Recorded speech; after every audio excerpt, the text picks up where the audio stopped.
जहाँ जहाँ हम लोग गए वहाँ आप जानते हैं कि मिला जुला मामला है। किसानों में बहुत सारे विचार रखने वाले लोग हैं। जो महिला आती हैं वो भी राजनीति से काफ़ी बने हैं, लेकिन उन्होंने बहुत उनके स्वागत किया और बहुत बड़ी संख्या में इकट्ठा हुए और उनको बहुत अच्छा लगा कि लक्ष्मी सहगल की स्मृति दिवस उनके बीच में मनाया जा रहा है। उन लोगों का भी उन्होंने बहुत स्वागत किया और बहुत गौर से हमारी तमाम बातों को सुना।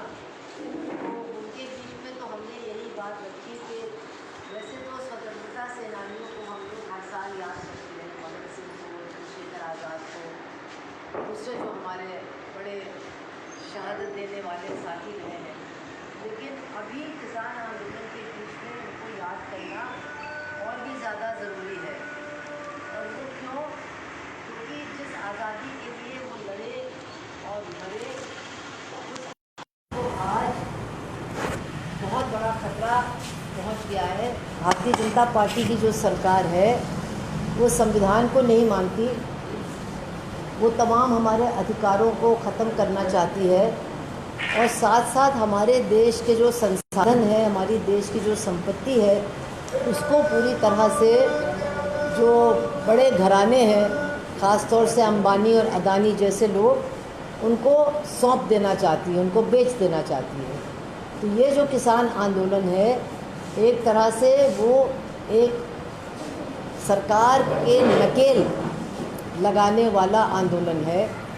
वो केवल ये जो 3 कानून हैं, काले कानून, उनको वापस लेने के लिए ही अब बड़ी लड़ाई नहीं है, बल्कि इस देश के अंदर प्रजातंत्र को, जनवाद को, संविधान को बचाए रखने की लड़ाई है। और जो सबसे बड़ा काम इस किसान आंदोलन ने किया है वो ये कि लोगों के दिल से डर को निकाल दिया है। जब लोग देखते हैं कि किसान किस तरह से बैठा है, अगर कोई किसान गिरफ्तार होता है तो सारे किसान थाने को घेर लेते हैं, छुड़ाते हैं अपने साथियों को, तो सबके अंदर बहुत हिम्मत पैदा होती है कि हाँ, इस जालिम सरकार का मुकाबला किया जा सकता है। और आप जानते हैं कि सरकार भी अब दिन पर दिन, जैसे कि हम लोग कहते हैं, बौखला रही है। उसको भी लग रहा है कि जनता के बीच से वो कट रही है, तो वो भी ज़्यादा से ज़्यादा दमन का सहारा ले रही है। अभी कल ही आपने देखा कि एक बड़ा चैनल जो है, भारत चैनल हमारे यूपी का, और एक बड़ा समाचार पत्र है दैनिक भास्कर, उसके तमाम दफ्तरों पर सरकार ने हमला किया है, सिर्फ इसलिए कि वो कोरोना के बारे में और किसान आंदोलन के बारे में सच्ची बातें दिखा रहे थे। तो ये सरकार सच से डरती है, तो सच बोलना ये हमारा और आपका काम है। हम लोग को डरना नहीं चाहिए, जहाँ भी बैठे हैं वहाँ हम लोग को सच बोलना चाहिए। जो हो रहा है उसकी आलोचना करनी चाहिए। ये नहीं सोचना चाहिए कि कल हम भी बंद हो जाएंगे, हमारे ऊपर भी मुकदमा लगेगा। जो इसको करना करने दीजिए, हमको सच बोलना है, क्योंकि जब सच फैलेगा हमारे देश में, तब जा कर के इस सरकार का पर्दाफाश होगा। क्योंकि ये झूठ पर टिकी हुई है, झूठी बातों पर टिकी हुई है। अभी आपने देखा, परसों इन्होंने संसद के अंदर कहा कि एक भी आदमी ये ऑक्सीजन की कमी से नहीं मरा। और हम लोग सब जानते हैं, हमारे जान पहचान के लोग हैं, हम उनके नाम जानते हैं, जो ऑक्सीजन के लिए तड़प तड़प के मर गए। हर एक बड़े शहर में ये हुआ है। और ये सरकार झूठ बोलती है कि ऐसा नहीं हुआ। वो जो लोग मरे उनकी संख्या भी गलत बता रहे हैं, क्योंकि वो मुआवजा नहीं देना चाहते हैं। सुप्रीम कोर्ट ने कहा है जो भी कोरोना से मरा उसके परिवार को मुआवजा देना होगा। उससे बचने के लिए वो झूठ बोल रही है कि कम लोग मरे। तो इस तरह की सरकार जो अपने मरे हुए लोगों को भी मुआवजा नहीं देना चाहती है, जो 500 किसान मर गए उनके लिए एक शब्द हमदर्दी का बोल नहीं सकती है। आपको सोचना चाहिए और लोगों को बताना चाहिए कि आखिर ये कैसे लोगों की सरकार है। अगर किसी का कुत्ता मर जाता है तो प्राइम मिनिस्टर उसको फ़ोन करके दुख प्रकट करता है, और 500 किसान मर गए तो उनके परिवारों के लिए एक शब्द भी इस प्रधानमंत्री के पास नहीं है। उल्टा किसानों को आतंकवादी बताना, खालिस्तानी बताना और अभी गुंडा मवाली बताना, ये क्यों ऐसा कर रहे हैं? क्योंकि ये किसानों को देश की जनता के बीच में बदनाम करके, उनको अलग थलग करके इस आंदोलन को कुचलना चाहते हैं, इस आंदोलन को बांटना चाहते हैं। इसीलिए वो इस तरह की महापंचायतें कर रहे हैं जिसमें मुसलमानों को गाली देना, सरदारों को गाली देना, खुलेआम इस तरह की बातें करना वो कर रहे हैं। लेकिन किसान आंदोलन जो है उसने, जैसा कि मैंने कहा, वो केवल 3 कानूनों के हटाने के लिए उसकी लड़ाई अब नहीं है।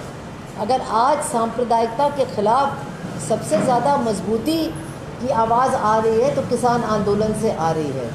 ये जो नूह में, ये जो पटौदी में, ये जो दूसरी जगहों पर इन्होंने सांप्रदायिकीकरण करने की कोशिश की, इसका जवाब भी हमारे पार्टी के लोगों ने और किसान आंदोलन से जुड़े हुए लोगों ने दिया।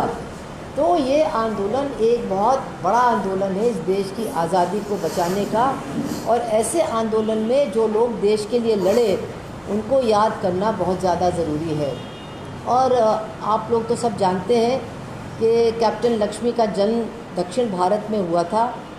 पढ़ी लिखी परिवार में उनकी पैदाइश हुई, तो वो भी डॉक्टर बनी। उस ज़माने में बहुत कम महिला डॉक्टर थीं, और डॉक्टर बनने के बाद वो चली गई सिंगापुर। तो पहले वो डॉक्टर लक्ष्मी थी, और सिंगापुर में हमारे भारतीय नस्ल के लाखों लोग रहते थे जो कि बहुत मामूली तरह के काम करते थे, यानी छोटे बाबूगिरी या खेतों में काम करना या मजदूरी करना, गरीब लोग या निम्न मध्यम वर्ग के लोग। तो उन्हीं के बीच में उन्होंने अपना इलाज करने का काम शुरू किया, उन्हीं की वो डॉक्टर बनी। और उसके बाद जब अंग्रेज़ों की जो फ़ौज थी उसने जापान के सामने आत्मसमर्पण किया, तो उस फ़ौज में तो ज़्यादातर हिंदुस्तानी फ़ौजी थे और हिंदुस्तानी अधिकारी भी थे। तो उन्होंने फिर फ़ैसला लिया कि वो आज़ाद हिंद फ़ौज बनाएंगे और अंग्रेज़ों के ख़िलाफ़ लड़ेंगे। और उन्होंने सुभाष चंद्र बोस को बुलाया और अपना नेता उनको बनाया। तो जब वो आए तो उन्होंने ये आज़ाद हिंद फ़ौज का नेतृत्व स्वीकार किया, लेकिन साथ साथ उन्होंने कहा कि मैं जानता हूँ कि इस देश को आज़ाद हम तभी कर पाएंगे जब इस देश की महिलाएं भी आज़ादी के लिए लड़ेंगी, और इसलिए हमको एक फ़ौजी टुकड़ी महिलाओं की बनानी है, रेजिमेंट। तो जैसा कि आप लोगों पर हंसते हैं ये सब पुरुष लोग, वैसे वहाँ भी सारे पुरुष हंसे कि औरतें कैसे लड़ेंगी, वो कहाँ से आएंगी लड़ने वाली औरतें, कहाँ से आप लाएंगे। उन्होंने कहा हमको कहीं से लाना नहीं है, वो खुद आएंगी। और फिर वो हमारी कैप्टन लक्ष्मी, डॉक्टर लक्ष्मी से मिले और उन्होंने कहा आप क्या तैयार हैं इस काम में साथ देने के लिए? उन्होंने कहा हाँ, मैं कल अपना नर्सिंग होम बंद कर दूंगी और इस काम में लग जाऊंगी। और जब उन्होंने वहाँ की जनता से आह्वान किया कि महिलाएं आएँ आगे, तो हज़ारों महिलाएं घर से निकली, बहुत तो भाग के आई बिना माँ बाप को बताए। और उसके अंदर इतना जोश था, जबकि उन्होंने कभी भारत को देखा नहीं था। उनके तो परदादा बहुत साल पहले भारत छोड़ के वहाँ गए थे, उन्होंने इस देश को कभी देखा नहीं था, लेकिन फिर भी उनके अंदर जोश था कि हम इसको आज़ाद करने के लिए लड़ेंगे। और वो कोई हट्टी कट्टी हरियाणा और पंजाब की महिलाएं नहीं थीं, वो दक्षिण भारत के तमिलनाडु और केरला की दुबली पतली महिलाएं थीं। लेकिन उन्होंने राइफ़ल उठा करके ट्रेनिंग ली, अपने कंधे पर बोझा रख करके दौड़ लगाई, और जो ट्रेनिंग पुरुषों की होती थी वही ट्रेनिंग उनको मिली। और वो रानी ऑफ झांसी रेजिमेंट नाम की टुकड़ी बनाई गई, जिसकी कैप्टन लक्ष्मी थी, और ये तमाम महिलाएं उसमें भर्ती हुई। तो वो फिर डॉक्टर लक्ष्मी से कैप्टन लक्ष्मी बन गई। और खैर उन लोगों ने बहुत वहाँ पर बहादुरी के साथ काम किया, लेकिन अंत में चूँकि जापान को आत्मसमर्पण करना पड़ा, तो आज़ाद हिंद फ़ौज को भी आत्मसमर्पण करना पड़ा।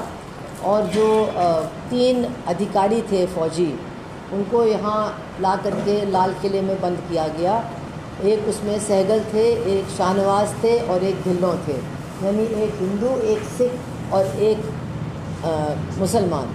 बिल्कुल जैसा हमारा ये किसान आंदोलन है जिसने अपने आप में तमाम धर्म के लोगों को एक कर दिया, उसी तरह से ये 3 लोग जब बंद हुए और इनको फांसी की सज़ा अंग्रेज़ देना चाहते थे, तो पूरा देश इनके साथ खड़ा हो गया। क्योंकि पहले तो मालूम भी नहीं था हिंदुस्तान में कि आज़ाद हिंद फ़ौज नाम की कोई चीज़ है। जब वो मुकदमा चला तो सब लोगों को पता चला और हज़ारों लोग वहाँ लाल किले के पास रोज़ आकर के दिन भर खड़े होते थे। और उन्होंने अंग्रेज़ों को ये संदेशा दिया, यहाँ की जनता ने, कि अगर इनको आपने फांसी की सज़ा दी तो एक भी अंग्रेज़ ज़िंदा हमारे देश में बचेगा नहीं, कोई अपने घर नहीं लौटेगा। और उसके डर की वजह से अंग्रेज़ों ने इनको, जिनको फांसी होनी थी, इनको रिहा कर दिया, छोड़ दिया। तो ये मुझे याद आता है, क्योंकि इस तरह से ही जो देशद्रोह में सरकार बंद करती है किसानों को, किसानों के दबाव में और उनके एकता के दबाव में उनको बिना शर्त छोड़ भी देना पड़ता। तो ये जनता की ताकत है। कैप्टन लक्ष्मी इस बीच में वहाँ कैद थी सिंगापुर में, लेकिन चूँकि वो डॉक्टर थी तो उन्होंने कहा भाई मैं तो इलाज करूँगी, आपको मुझे मौका देना पड़ेगा। बहुत सारे घायल लोग थे तो उनका इलाज उन्होंने शुरू किया। तो वहाँ भारतीय सैनिक भी बहुत थे अंग्रेज़ों की फ़ौज में, वो भी आकर के मिलते थे, उनके जो अफसर थे वो भी आकर के मिलते थे और ये उनको समझाती थी, कहाँ तुम अंग्रेज़ों की चमचागिरी कर रहे हो, तुम लड़ो इनसे।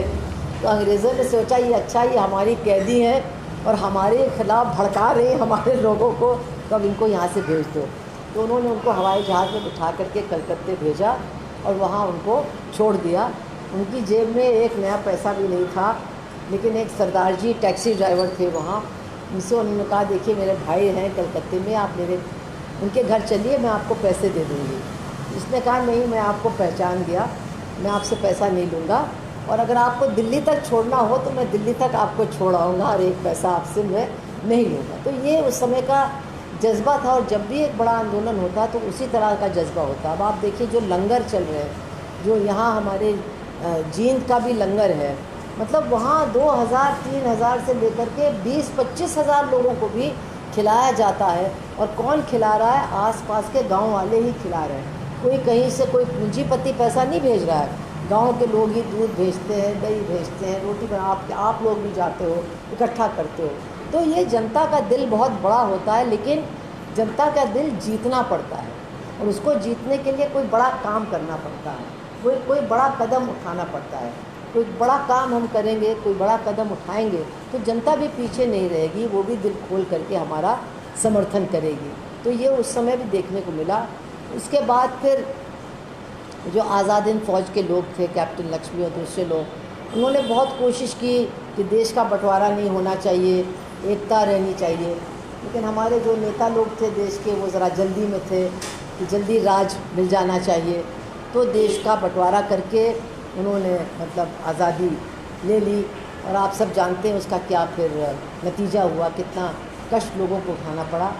तो कैप्टन लक्ष्मी फिर डॉक्टर लक्ष्मी बन गई और उन्होंने पहले तो जो शरणार्थी आए थे पंजाब से उनकी सेवा की, और उसके बाद जो मज़दूर हैं कानपुर में उनका इलाज किया, और ट्रेड यूनियन आंदोलन में भी वो एक्टिव हो गई। और फिर 71 में जब बांग्लादेश का युद्ध हुआ तो वो बांग्लादेश के बॉर्डर पर भी गई और वहाँ भी उन्होंने एक नर्सिंग होम, मेडिकल कैंप चालू किया और वहाँ भी लोगों की सेवा की। और वहाँ उन्होंने देखा कि जो कम्युनिस्ट CPM के जो कार्यकर्ता वहाँ लगे थे कैंप में, वो किस तरह से काम कर रहे थे, उन पर बहुत असर पड़ा। और उन्होंने 57 साल की उम्र में पार्टी ज्वाइन करने का फ़ैसला लिया, CPIM को ज्वाइन करने का। लेकिन वो पहले कुछ चीज़ों को स्पष्ट करना चाहती थी, तो वो कॉमरेड ज्योति बासु के पास गई और उन्होंने कहा कि देखिए आप लोगों ने जो मूल्यांकन किया सुभाष चंद्र बोस का, वो ठीक नहीं था, आपको उसको थोड़ा ठीक करना पड़ेगा। तो ज्योति बासु भी बहुत बड़े दिल के आदमी थे, उन्होंने प्रेस को बुलाया और प्रेस के सामने कहा देखिए जापान को तो हमने अपना दुश्मन माना, वो तो सही था, लेकिन सुभाष चंद्र बोस के देशभक्ति पर हमने सवाल उठाया, ये ठीक नहीं था। वो देशभक्त थे और उनकी देशभक्ति पर कोई सवाल नहीं उठ सकता है। तो उसके बाद फिर डॉक्टर लक्ष्मी CPIM की मेंबर बनी, तो डॉक्टर से वो कैप्टन लक्ष्मी बनी और कैप्टन लक्ष्मी से वो कॉमरेड लक्ष्मी बनी। और उन्होंने जनवादी महिला समिति की स्थापना में बहुत उनका योगदान रहा। वो पहली कमेटी में उपाध्यक्ष थी हमारे महिला समिति की। और फिर पार्टी की तरफ से वो राष्ट्रपति का चुनाव भी लड़ी और बहुत ज़बरदस्त वो अभियान था। जो गुजरात में दंगा पीड़ितों का कैंप था, उन्होंने अपने अभियान को उस कैंप से शुरू किया और उसका नतीजा ये हुआ कि नरेंद्र मोदी जो मुख्यमंत्री थे, जिन्होंने वो हज़ारों दंगा पीड़ितों के लिए एक पानी की गाड़ी भी नहीं लगाई थी, चूँकि वो राष्ट्रपति की उम्मीदवार थी और वहाँ आ रही थी, तो उन्होंने पहली बार वहाँ राशन भेजा, वहाँ पानी की टंकी लगाई और वहाँ टॉयलेट्स बनवाए, ताकि पूरा प्रेस आएगा तो वो देखेगा कि मैं किस बुरी तरह से इन लोगों को रख रहा हूँ, तो उसको भी ये करना पड़ा। और उनके वहाँ जाने के बाद कलाम को भी वहाँ मजबूरी में जाना पड़ा, तो वहाँ के लोगों को काफ़ी मतलब उस समय फिर राहत मिली इन लोगों के वहाँ जाने से। और उनका अभियान बहुत ज़बरदस्त था और उनके अंदर बस वही भावना थी, लोगों के लिए लड़ना और लोगों की सेवा करना। तो 97 साल की उम्र में उनका देहांत हुआ 2012 में, और मरने से 3 दिन पहले तक वो अपने नर्सिंग होम रोज़ जाती थी और वहाँ गरीब मरीज़ों की सेवा करती थी। और मरने के बाद भी उनकी सेवा जारी रही, क्योंकि उन्होंने अपनी आँखों का भी दान किया था और अपने शरीर का मेडिकल कॉलेज को दान किया था। जब मेडिकल कॉलेज हम लोग लेके जा रहे थे तो कम से कम लाखों लोग कानपुर के जुलूस में चल रहे थे, नारे लगा रहे थे। और जिन 2 महिलाओं को उनकी आँख की पुतली लगी, उनसे हम लोग बाद में मिले, तो हम लोगों को भी समझ में आया कि जिसने कभी देखा नहीं है, अगर आप मरने के बाद जब आपकी ज़रूरत भी ख़त्म हो गई है, अगर आप दान करें तो आप कितना बड़ा काम कर सकते हैं कि अंधे को दिखाने का काम कर सकते हैं। हमारे कॉमरेड्स क्यों नहीं नेत्रदान करते हैं, मुझे आज तक समझ में नहीं आया है। उनको स्वर्ग या मतलब नरक में इन आँखों से कोई काम होने वाला नहीं है। मर गए तो मर गए, आँखें गई।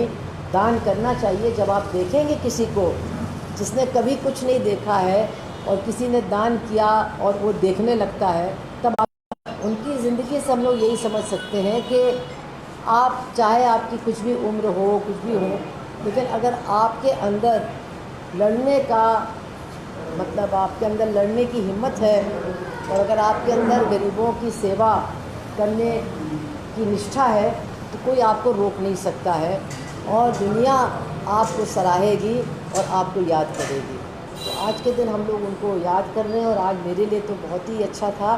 किसान आंदोलन के साथ जुड़े इतने लोगों के बीच में जाने का मौका मिला।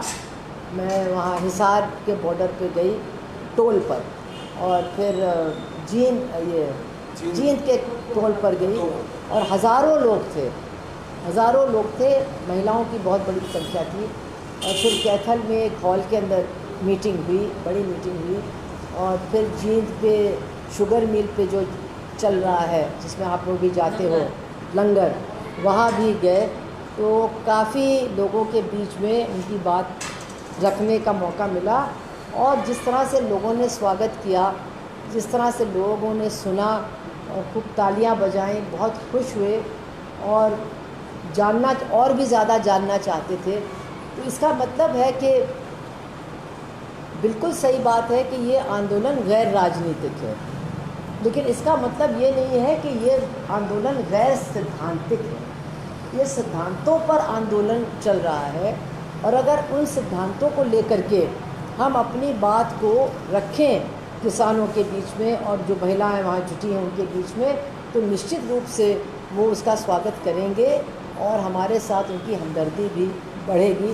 तो आप सब तो जाते आते हैं, मैं तो यही कहूँगी कि और ज़्यादा जाइए, और ज़्यादा मैं उनसे भी कहूँगी कि और ज़्यादा जाओ, और ज़्यादा वहाँ लोगों से मिलो। जो गांव की महिला आती हैं उनके बीच में उनसे दोस्ती करो, मेंबरशिप अपनी बढ़ाओ, क्योंकि इतने बड़े आंदोलन में जिसमें हमारे साथी पहले दिन से लेकर के आज तक लगे हैं, उस आंदोलन से जो इस हरियाणा का जनवादी आंदोलन है उसको भी मतलब ताकत मिलनी चाहिए, उसको भी आगे आने वाले दिनों में आगे बढ़ना चाहिए, ताकि जो हरियाणा की सामाजिक स्थिति है उसमें भी सुधार हो सके।